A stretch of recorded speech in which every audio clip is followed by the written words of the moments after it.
Ladies and gentlemen, CocoSports.com proudly presents Wrestle AM. It's half wrestling show, half morning show, pretty much all BS. And of course, you got two-thirds of the Coco crew here holding it down live. First, you got yours truly, the sexiest man on all of Internet Wrestling Radio. Right, boom, boom, here, shaking the room live from the RVA, Richmond, Virginia.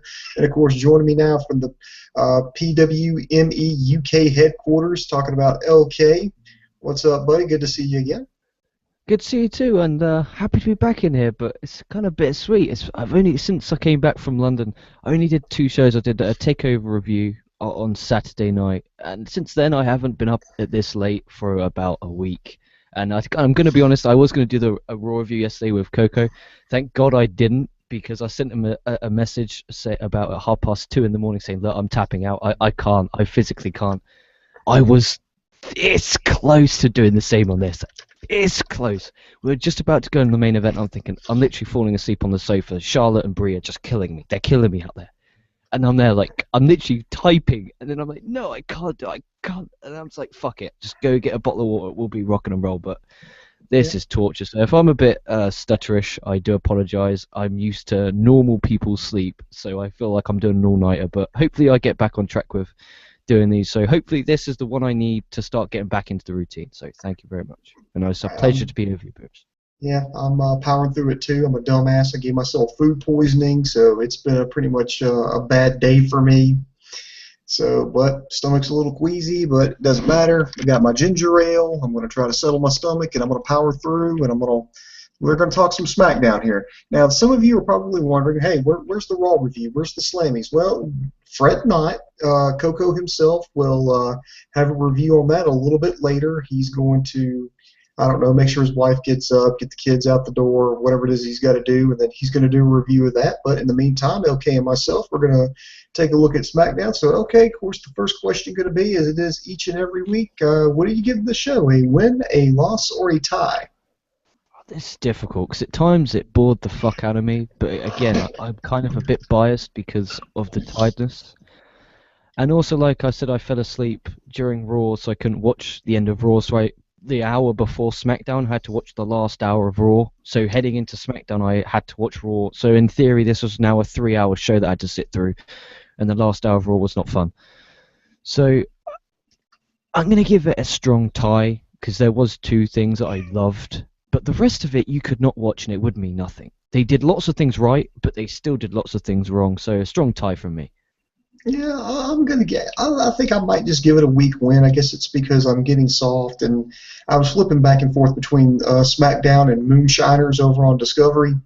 So I was I was entertained either way around. So, but I looked at it, and I will say this: it was more entertaining than Raw. I watched Raw. I've actually been able to get a little extra time off because of the holidays, so I was able to watch Raw. And like you, I fell asleep during portions of Raw. It was just so horrible. But SmackDown, no, I for the most part, I enjoyed it. So let's take a look at it here. This was the holiday special, which to me, I can be a little bit more lax when it's holiday specials.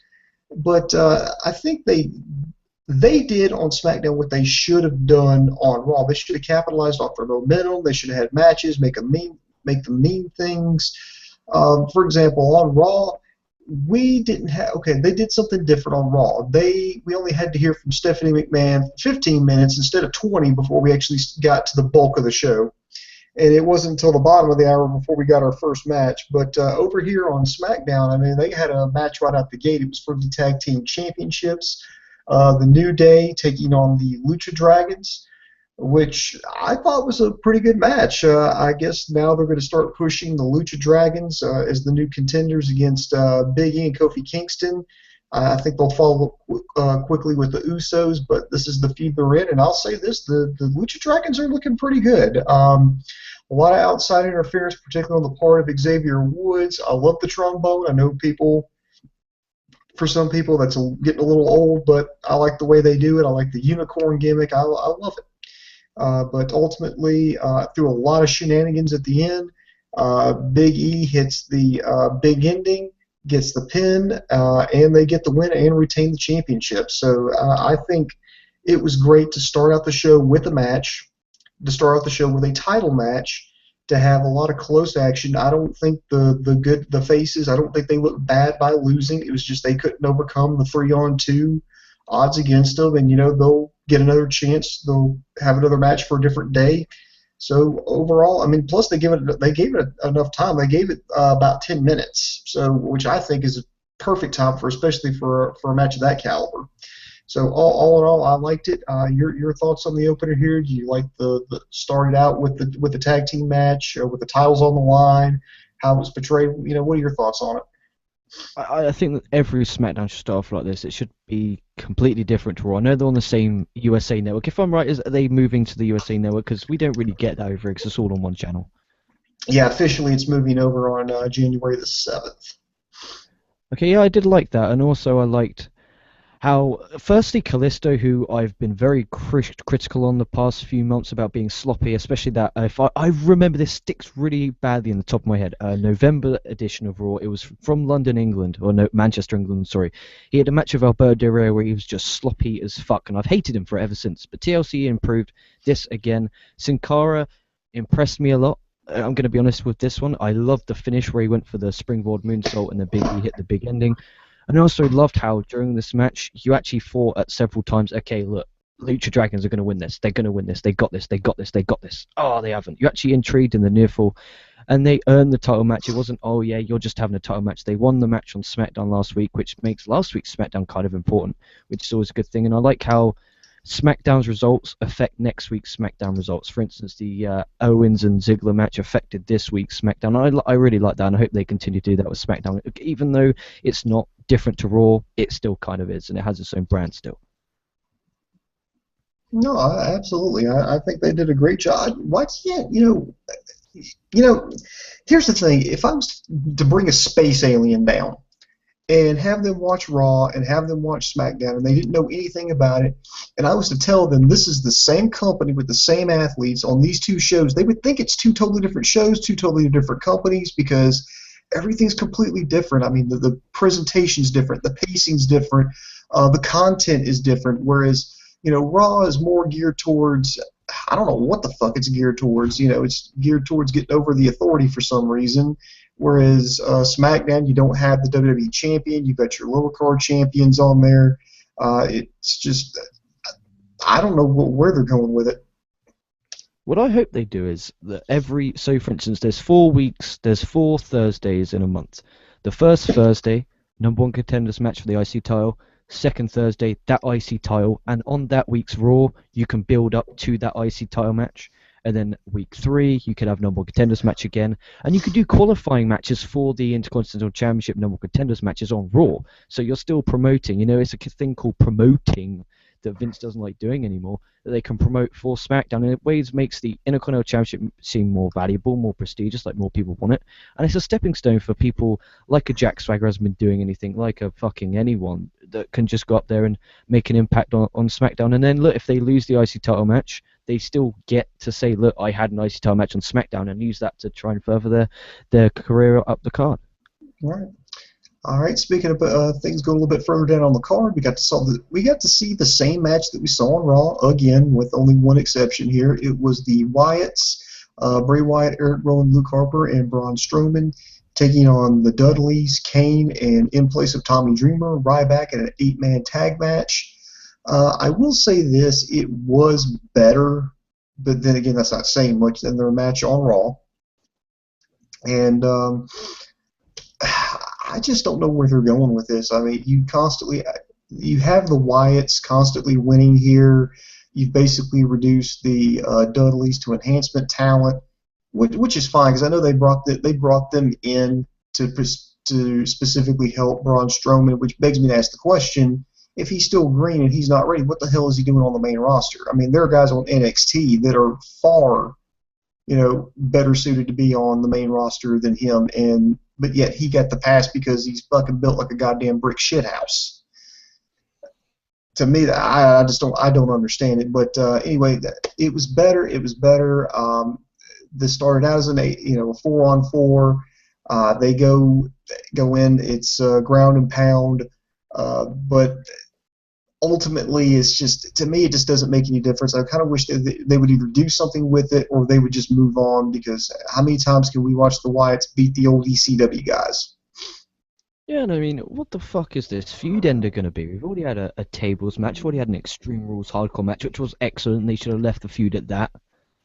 Why are we continuing this feud? It's just, oh, look at all these guys in the back that don't have matches. I'll just fucking go out there for an 8-man tag. Just go. And it's just lazy and poor booking. And I don't know if they could say head into maybe some Rumble qualifiers, do one-on-one matches where the winners qualify for the Rumble, start promoting that. I don't know what they're going to do with this. I don't know how they can end this without. I don't know how. How are you going to end this feud? How? You've already had. You can't have the baby faces wings, and you've destroyed the point of the feud, which was to get the Wyatts over. I don't get it. It just doesn't make any sense. You booked a feud where, in theory, no one can win. If you book it to the team ECW goes over, what? They go over and nothing happens to them because they're ECW guys, and the Wyatt family suffer another loss. The Wyatt family beat these Dudley guys. Now when the Dudleys start putting people over, they mean less because in the viewers' eyes, they've already lost to the Wyatt family. They lost to all these people. You can't end a feud when you've had a feud. I know what they're trying to do. I think they're trying to build back up the Wyatts. I mean, because they've spent the entire 2015 just tearing them down. Remember, they lost a 4-on-2 handicap match to the Brothers of Destruction, and I felt like after that happened, they lost any and all credibility as a faction. Yeah, just fucking have them just start randomly attacking people and just I don't know what they could do with them. They just it's like Rusev, that poor son of a bitch. There's nothing you can do that can save that man. I just don't feel there's anything you can do to save these guys. It's like maybe go after a title, but I think with the Wyatt character, it's kind of difficult to go after a championship like that unless you say I want the power, I want the gold. I don't know. I don't know where they're going with this, and I hope it involves the Rumble, but I just hope this ends soon because I'm damn sick and tired of watching 8-man tag after 8-man tag after 8-man tag. It feels like I'm watching the first 2 hours of a fucking New Japan show, and that's in all due respect to the New Japan talents. No, that's way too few. It's usually like a 27-on-27 match. Usually is the first hour of a New Japan pay-per-view. They have a lot of people on the roster. All right, but anything else you want to wrap? Oh, I do want to say this. I was thinking about this the other day. I was thinking like Braun Strowman. It's like he's a big guy that can't wrestle, that Vince McMahon loves to masturbate over, who thinks he's going to be a future star despite all his shortcomings and the fact that he can't work. I liked it better when he was in NXT and called Baron Corbin. Oh, dude, that guy is such a twat. I can't stand that. I have a level of hatred for Baron Corbin now that maybe touch Zack Ryder. Are we talking Bull Dempsey levels of hate? Oh, no. Okay, for this week's NXT, okay, they take him down in London. He comes out to 0 reaction. He faces Elias Sampson to 0 reaction, okay? I won't tell any spoilers, because obviously the night's dark and full of spoilers. I don't like people giving them to me, so I'm not going to give them to you. But the whole match, it was generally louder before while we were filing in. It was louder then than during this match. And it was sloppy, it was poor, it was embarrassing. So I'm looking forward to breaking down NXT with you this week, Booms. I'm really looking forward to it because you're going to smash this match. And I'm looking forward to breaking that down. But yeah, Baron Corbin is a piece of shit who needs to work on his weight. Sorry, that's been bugging me for a while. I don't know. I got a thing for weight at the moment. I don't know why. I don't know. We'll move on. Okay. Moving on here, we're going to go back to more tag team action here. You have the Usos, Jimmy and Jay, taking on the League of Nations, being represented by the U.S. champion Alberto Del Rio and Rusev, with Sheamus and King Barrett accompanying them to ringside. You know what? This really wasn't a bad match. It's good to see the Usos back. The League of Nations faction, I've heard that they're not going to hang around too terribly long. I think it's even as an American, I think it's kind of goofy to have like all the foreigners get together and go, okay, we're going to be a heel faction because we're not from here. I think that's kind of fucking silly, but whatever, roll with it. I think it was a pretty decent match. The ending kind of came out of nowhere. I kind of like the fact that it kind of ended on like a random move with Del Rio hit that 2-foot stomp finisher on Uso in the sternum and got the win. You basically had the bad guys prove to be better than the baby faces trying to go it alone. But overall, I enjoyed the match. I mean, what do you? Okay, first of all, what do you think about the whole League of Nations? You know, we're foreigners. We're not from here. We're going to get together because fuck it, why not? And we're going to be a heel faction, and just how they're being portrayed. And what do you think about the comeback from the Usos this year? Since I think it was Jay comes back from that shoulder injury. I'm going to be honest, I didn't miss the Usos at all. I think they do this go out. You could literally picture an Uso match right in your head right now. You can picture it. They do the same thing. It's like they're like John Cena, but worse because there's two of them. And how they're tagged. This isn't the Raw review that Dave's going to do that later on. But as I'm going to tap out after this, I'm going to give my opinion on their tag team of the year. These imbeciles and nimrods. If you are one of the people who voted the Usos for tag team of the year, go up in your bathroom, wherever the fuck you have a mirror, look yourself in there, and just say why. Why? Go up to your parents, say, Mum, I'm sorry I'm a disappointing of a son, of a daughter. I'm sorry, but why on earth would you vote for the Usos to be tag team of the year when they out of the whole year they wrestled about 3 to 4 months because they got injured at Mania, didn't come back till November, December. So I was ashamed to call myself a WWE fan when the fans were voting for the Usos tag team of the year when New Day came from nothing to a comedy joke to being stars in the space of a year. And I hope that wasn't fixed. I swear to you, I hope that wasn't fixed. But if it was, that was the biggest bunch of bullshit than having bullshit Dempsey facing Elias Sampson in London. Bunch of imbeciles. League of Nations, I kind of liked how they're building them up because obviously Alberto Del Rio is facing Dave Coco's hero, John Cena, next week on Raw. The huge return. And that award, the Hero in All of Us award, the John Cena award, that nearly made me turn off. Like, you have Titus O'Neil there. You have Titus O'Neil, who's like, they did this big video clip of Titus O'Neil helping the homeless, helping homeless people every day of his life. You have John Cena helping people for TV, and they slowed it down to show you more and more. Unbelievable. Like I said, League of Nations, as long as they kept looking strong, I really don't mind. Make them look as strong as possible, have them keep beating these guys. But what I didn't like about Raw is they built the League of Nations, they built them, and I'm thinking, okay, we're doing a great job here, we're building them. And then at the end of Raw, you had Reigns come out and destroy them. And now on SmackDown, you've got to try and recover what you destroyed on Raw by trying to rebuild them heading in to Monday Night Raw. And they shouldn't have had to do that. Do you think leveling playing fields right now for next week's Raw, ADR, Cena? Do you think it's level playing fields, or will Cena just come out and obliterate him? Storyline, kayfabe-wise, not I'm shooting, I'm an internet nerd, kayfabe-wise. Do you think it's a fair match, a fair fight between Bertie and Cena? Who? Birdie? Oh, sorry. Oh, fuck's sake, right. Remember, it was 2012, okay, so I would have, 3 years ago, okay, so I'd have been like 16, okay, and he came out and he cut a promo. He called up Bertie. This is Sheamus, and ever since then it's a running rib between me and two of the friends. Oh, so Sheamus is Bertie. Sheamus is Bertie. It was a four-way. It was Orton, Jericho, Sheamus, and Bertie. Orton at the time was just starting to put on a little bit of weight. So what I now call, if you build a sports entertainer from the ground up, you get Randy Orton. We used to call him Cheesecake because he started putting on some weight. Del Rio turned to Bertie. Jericho was just fuck off. And then Sheamus was Shamebo. So that was just a kind of nickname because I think we had a bit too much. Okay. Yeah. I think it would be a level playing field. I just think WWE's completely mishandled Del Rio. I mean, they should have brought him back as a face, in my opinion. I mean, he was doing some of the best work he'd been doing in his career, at least since I've seen him in Lucha Underground and AAA. And they bring him back, they turn him heel, they hook him up with Zeb Coulter, which makes no fucking sense. They split him up with him, have him join this heel faction that's really not doing I don't think it's really going anywhere right now. And now they're going to bring back John Cena. You think they're going to try to put the title back on Cena? Or are they going to let this be his first feud of 2015? Because I'm kind of hoping he feuds with them for a while just to keep him out of the WWE title scene and sure as hell keep him from winning the Rumble.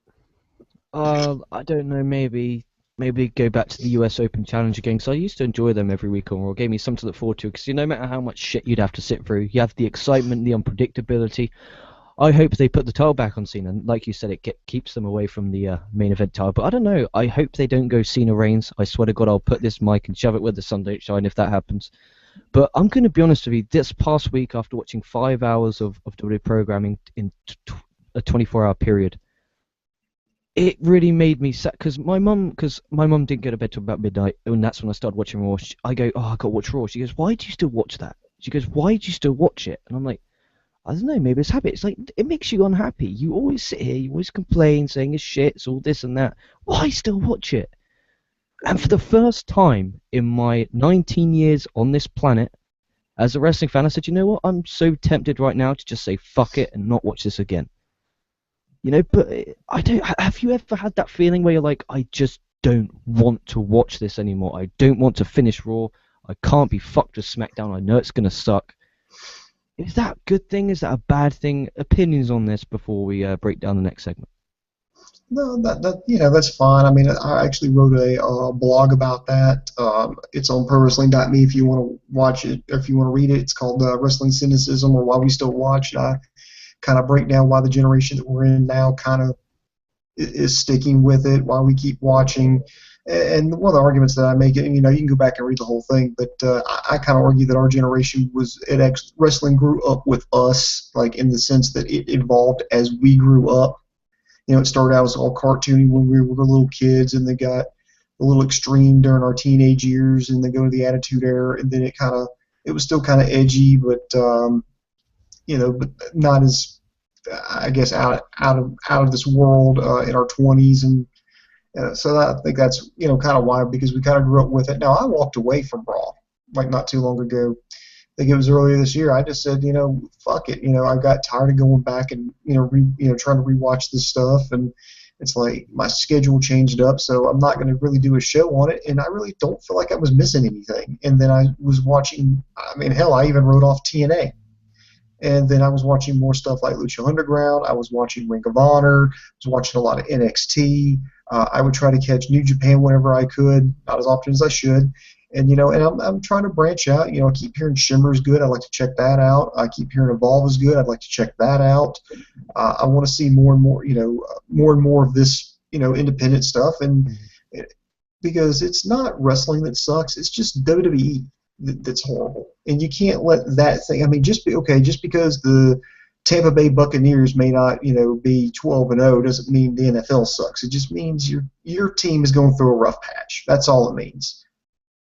But bro, how long does this rough patch have to go on for? It's like, come on, you're doing the grind and you're there like, yeah, it's going to be good one week. I mean, last week's Raw was absolutely magnificent. That's what I want every week. And then it was back to SmackDown of boring, and then it was back to this week's Raw, which fucking sucked. Yeah, I feel like this past Monday they just really dropped them. They just really killed their own momentum. I mean, if I'm in charge, I'm gonna be like, okay, guys, we actually had a pretty decent Raw last week. We got some momentum. I might have thrown the script out and been like, okay, we need to capitalize on this. We need to keep those eyeballs that are coming on the screen. We need to have something big in the first hour, or promote something in that first hour to keep people watching. We need to have a title match. We need to have a heel or face turn. We need to have a big announcement. We need to have an announcement for the Royal Rumble. We need to have something to get these people to keep watching and build on this momentum. And I really don't feel like they did that. No, I agree, they didn't. All right, so let's go here. We got another. Damn, we got a lot of tag team matches here. Next, we had this is the Battle for Christmas, by the way. Neville and Titus O'Neil with Santino Marella in their corner taking on the Ascension with Stardust in their corner. Apparently, the Ascension, or the Cosmic Wasteland, crashed Santino's Christmas party, destroyed all the decorations, and tried to ruin Christmas. So both Neville and Titus O'Neil in elf hats decided to fight back for Christmas, and yeah, this was a little too short in my opinion, because I remember this. I was watching it, I was like, okay, and I remember to flip, over to Moonshiners for real quick. I flipped back, and next thing I knew, I see Neville hitting the red arrow. I'm like, well, shit, how long was I over there? No, it was only like 3 minutes. It was, in my opinion, it was too short of a match. But the good guys finally got the win. I think this was the first. Yeah, this was the first good guy victory of the night. And they got the win. They saved Christmas.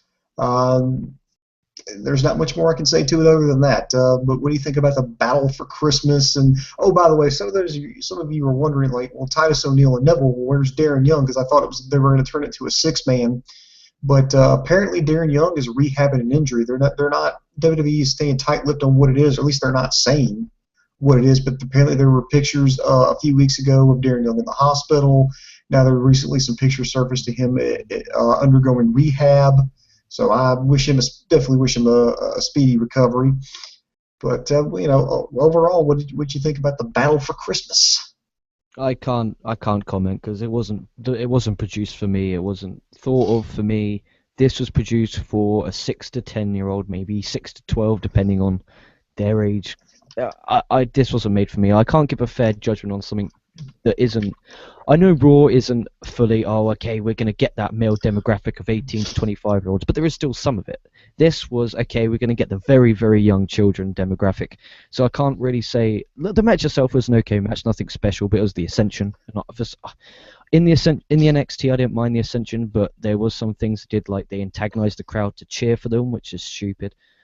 But on SmackDown and on Raw, I don't think they've clicked yet. And do you think it's Vince saying, Triple H, look, you think you're making stars? No, you're not. Do you reckon Vince, is doing this on purpose to prove a point to Triple H, saying, look, you may think you're creating stars, but I can show you the proof that you're not. Ascension, Bo Dallas. That's the vibe I'm getting at the moment. I feel that there's an inner struggle in the company between Triple H and Vince. No, if you notice I on don't. Triple H's Twitter machine, Triple H is always tweeting NXT, tweeting NXT, taking pictures. I don't know. Actually, I don't, because for every Bo Dallas and Adam Rose and the Ascension, there's always somebody like Big E, Seth Rollins, Neville, Kevin Owens. There's always somebody like that, and sometimes just things don't translate and work out well. They don't. They're and I hate to use myself as an example, but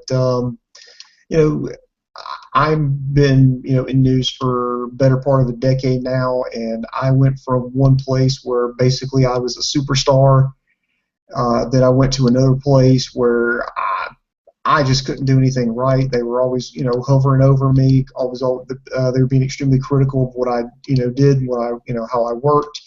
And then I moved to a different station, and I'm doing quite well.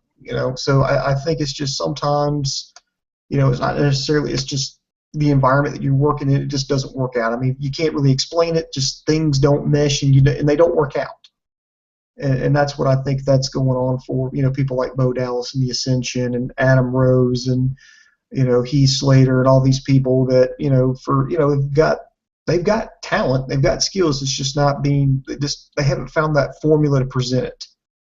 I just think that's what it is. Now, as far as as this match, I mean, it's the holidays.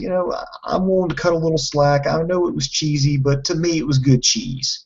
It was okay. This is a little silly. The bad guys, they're being all Grinches. They want to destroy Christmas because they're bullies, and then the good guys are going to come in and save Christmas and, get their give the bad guys their comeuppance. And, I liked it. I thought it was just so bad it was good. You were talking like Santa Claus Conquers the Martians kind of, cheese.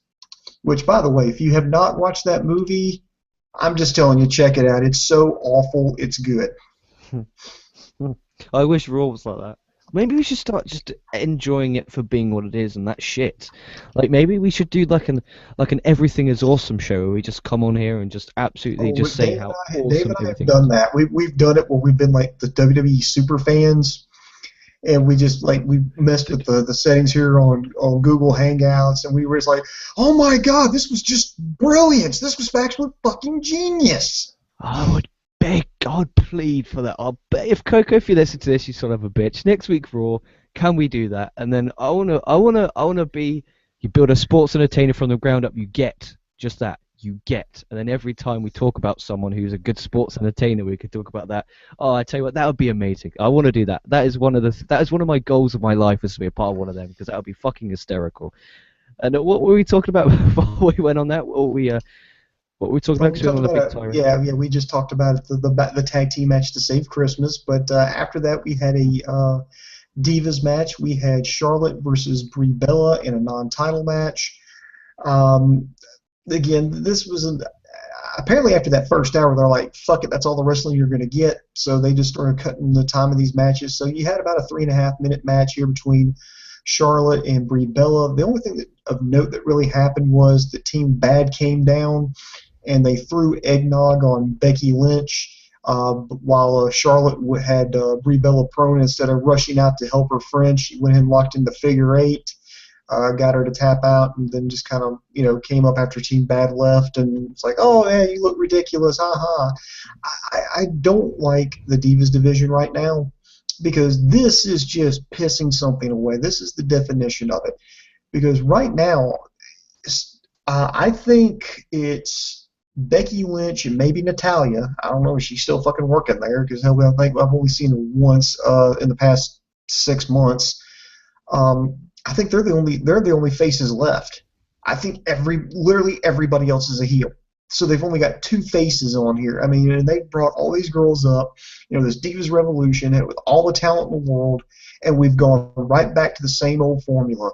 They're a bunch of catty bitches who are self-centered. They only care about themselves. They only want the attention on themselves. They have short matches, and it's just all a battle over attention. I mean, it's like the people who are writing this. Do you actually know women? I mean, do you know any women? No, I'm not talking about your mom. I'm not talking about your grandmother. I'm not talking about your sister. I'm like, do you actually know women? I mean, not women you're trying to bone. I mean, women. Like, do you have like any girl friends? Because if you will find out that they're not actually like this in real life. Yes, I know a lot of women are fucking crazy because God knows I damn near married one at one point, but still, yeah, there are a few crazy ones here and there, but there's some pretty cool ones too. And you need to have contrast in personalities because it's like variety. It makes everything better. It's like an all-you-can-eat buffet, but it's kind of sucks if all your eat buffet consists of nothing but chicken. Absolutely. No, I guess the point I'm trying to make is I don't like the way they're booking the Divas. I don't like them turning Charlotte heel. I don't like the way they've been treating Becky Lynch. Team Bad needs to fucking just do something, and Team Bella can go fuck off. I, it's gone back to what it was before, and I can't believe that it's gone back to the way it was before, but it has. And it might be even worse because Brie Bella versus Charlotte. How many? Can someone please do some research and see how many times this month alone on Raw and SmackDown we've seen this match? Because we're looking at least 5 to 6, and there's only 5 to 6 SmackDown and Raws on a freaking month. Literally, Yeah, it's just the same thing over and over again. They don't even mix it up. Like, we'll chuck in a Becky Lynch. It's just the same formula. Like, there's no. They don't even call it the Divas Revolution anymore. It's just, oh yeah, cool. It's Charlotte. She's a whore. Yeah, it's Brie Bella. She's a whore. Yeah, these whores are wrestling. Like, come on, you're better than that. Well, yeah. Oh, by the way, okay, is Charlotte? That's Ric Flair's daughter, right? Because I'm not sure if WWE actually delivers that point enough or not. Because I think she might be his daughter. I think so. I mean, I don't think WWE quite brings that point up enough. No, I literally had to do some extensive, really hard research to find out, and I tell you what, I broke the news on PWME that breaking news, Charlotte is Ric Flair's daughter. Like, I don't know how they kept it that quiet, but they did a fucking good job, and I hope they tell me how they kept it that secret. 'Cause really, I tilt my cap to you. Fucking great job. Jesus Christ. Imbeciles. I don't think there's anything wrong with saying that Charlotte is Ric Flair's daughter. I have no problem with that. But when that's her character, she's just the daughter of the Nature Boy. That's where I've got a huge problem. Because I mean, look at all her work in NXT. Yeah, there was always those nods to it. They brought Ric Flair to come out with her a few times, during stuff, and she would do a few mannerisms. But she was her own woman. She had her own finishing maneuver, natural selection, the figure eight, which she still uses, and she was still like, okay, she was bred to be, the next big champion. And here she is out on her own, doing her own thing to be the next, big champion. And now it's just that she's basically being Nature Boy light, and for some reason they've turned her heel, and it doesn't make sense. At least not to me. Yeah, I don't think she's heel. I think she's just the diva like they all are. Like no one's really a true heel, no one's a true babyface. They're all just diva, and that's Yes, I yeah, think that's what they. like when they brought Nikki Bella back, and apparently she was face again because, well, she's going to turn over to heel when she gets back, but she was face for that. That's another thing I can't fucking stand. It's like the Bellas were literally faces one week, heels the next, faces the next week, heels the next, and they did That's that what. like earlier this year on SmackDown. And I know Dave got pissed off because that's kind of the reason why I quit doing SmackDown reviews. It was like it was a glorified house show, and the booking was so inconsistent. I was like, hell with it. I'm not going to do it anymore. I'm not going to drive myself crazy over this bullshit.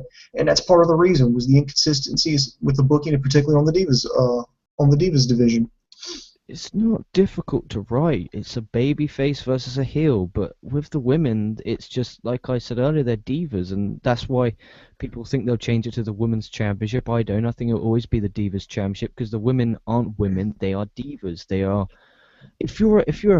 I think Coco just referenced several times, like he wouldn't want his daughter to watch the divas because they're portraying women as sluts and whores. Their demographic that they're trying to aim at all the time and please is from that 8 to 12, 6 to 12-year olds, which could feature young girls. Do you really want, as a parent, your child to watch these sluts and whores do what they do? Or would you like to watch them watch NXT do, where they produce their women like real women for the women's championship? I want to be strong, like I want to be a real woman like Bayley when I'm older, or I want to be a slut. I'm going to sleep my way to the top like Nikki Bella. Oh, come on, there's a huge difference there. They portray women like whores, and that's why the teenage girls are whores. Like I didn't mean to shoot there, but they are. Like it's poor. It's not Yeah, good enough. it's one of those, like, if I had a daughter, I could say, okay, if you want to be like Bailey, that's fine. Bailey is absolutely fine. That's someone you can be like. But even my teenage stepdaughter would think the whole booking of the Divas, she's not a wrestling fan, but I'm pretty sure, she's going to look at like, okay, so what are you telling me here is they're all self-centered, they're all bitchy, they only care about themselves, and that's every one of them. These are horrible human beings. Mm, exactly. And you want to buy their merchandise and support them at shows? No, come on, give me a break. All right. So let's get into the main event here, which surprisingly I thought was really good. It was for the Intercontinental Championship. You had the champ, Dean Ambrose, versus Kevin Owens and Dolph Ziggler in a three-way match. I thought it was pretty good. I think it had some good pacing in there. I love the Ziggler throwing around the super kicks, almost like the Young Bucks.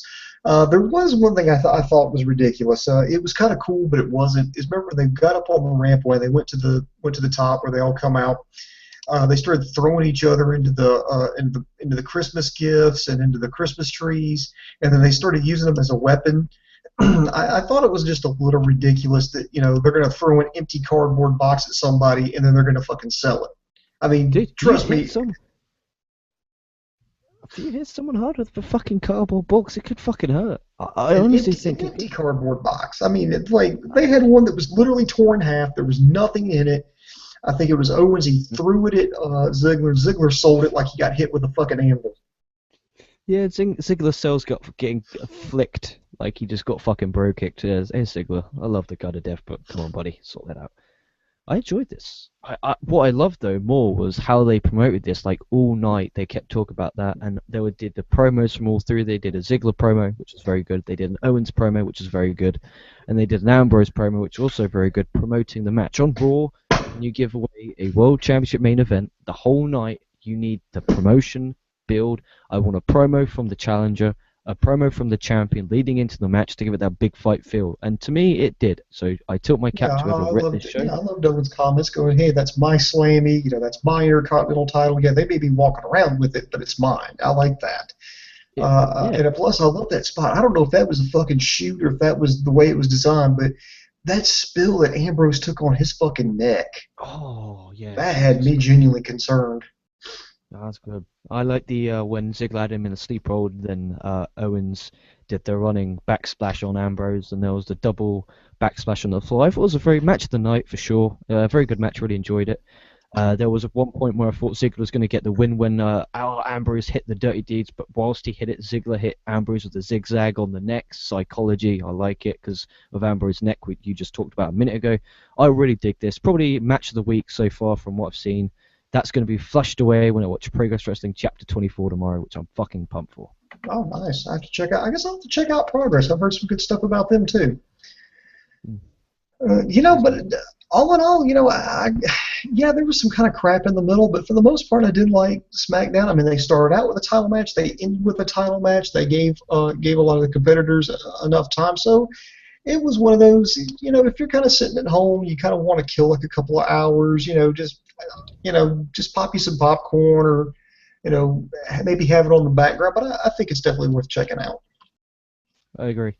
We did a thing on at Coco Sports on the Twitter machine for win, loss, tie, or didn't watch, and the percentage was 21% voted win, 29% voted tie, and 50% voted didn't watch. And they are the lucky ones. The true winners are the people who didn't watch. So shout out for everyone who voted. You're the real MVP. You're a better human being than I am. You're a better human being than I am. All right, I guess we need to wrap this bad boy up. I do want to promote, tell everybody to go to prowrestling.me, not a .com, it's a .me. I've actually got a blog up right now, and it's a preview of our year-end awards. Now, Coco, myself, and LK, we're going to present awards, in the next few coming days. We've got categories. We've got the Heyman Award for Best Storyline, the Russo Award for worst storyline or worst feud. We've got Match of the Year, Tag Team of the Year, Wrestler of the Year. The Wrestler of the Year for Best companies, Rookie of the Year, all kinds of different stuff. You got all the categories at ProWrestling.me. Now, the reason I'm telling you this is I'm going to start posting kind of the people who I think are in the running for it. I'm not going to I still haven't made my mind up on a lot of them. And I'm going to post it, and I'm going to post some of my picks, and I want you guys to comment on them. You're going to have to go to prowrestling.me and sign up. It's absolutely, positively 100% free. So get on there and tell me who you think should win these. Who should win these awards? And it might actually influence our vote because there's a few categories that I'm on the fence about. A couple of people, so it could go either way. You guys could be the deciding point. You could be the tipping point. You could push it towards one particular star rather than another. So be sure to check that on prowrestling.me. I've already got the categories up. You can be sure to check that out. Within the coming days, I'm going to put who who the nominees are, who I think's in the running. And then from there, you can kind of help try to persuade me one way or the other. And then we're going to do our big year-end awards, the Triforce Awards. Be sure to check that out. And, of course, you can always find us at cocosports.com. That's KOCOsports.com. It's your home for all combat sports. That includes boxing, mixed martial arts, pro wrestling, amateur wrestling, sumo wrestling, taekwondo, kickboxing, judo. If you can get your nose broke doing it, we got it covered there on the site. Also, check out our news and gossip section, updated daily, along with our very popular growing video on demand section. It's cocosports.com. It's where the world goes to kick ass. And remember, your time is running out to take advantage of LK's special here. Now, if you go to prowrestling.me, if you go up to the top, there's a little VIP section. Now, for 50 pence a month, which is roughly 75 cents here American, you will get virtually a new podcast every day. He's going to dish out the dirt, and he actually deals in facts, not rumors. And you can get all kinds of personalized things. Now, remember, for this month only, now you're running out of time here, if you're a buxom young woman and you send him a picture of your breast, he will give you the first month free. If you will give him a hand job, he will do a show on anything that you want. And if you sleep with him, he'll let you co-host with him. But that's only for this month only. So go ahead and get it in. Send in your pictures. Make sure you're of age. No fucking minors here. Let's not go crazy. But be sure to check it out, and you can find that VIP section up there at prowrestling.me. Beautiful. Come on, man. Give me some parting words. You got to give me some things before we hit the button. Things before we go, right. SmackDown, I can now forget about that, and I really will forget about that before I go to bed. Christmas shopping tomorrow. Let's get all that Christmas shit done and out of the way. I'm looking forward to that. There will be a Progress Wrestling Chapter 24 hit the North for VIPs tomorrow, as well as Daily Dirt. I'm going to talk about the Raw TV ratings when they come through tomorrow on the Daily Dirt, and I go pretty much tirade, and I'll pretty much do a Raw review as well on that. I'll do a solo one. So that's 2 podcasts for the VIPs tomorrow at prowrestling.me. Click OK VIP tab at the top of the page. Already been over that. Already plugged the shit. Booms. Looking forward to NXT this week. I'm looking forward to breaking it down with you. I'll be sure to check it out. I look forward. We'll be back here tomorrow night, so be sure to check it out. So in the meantime, this is Boom Boom for LK and our partner Dave Coco. I am over.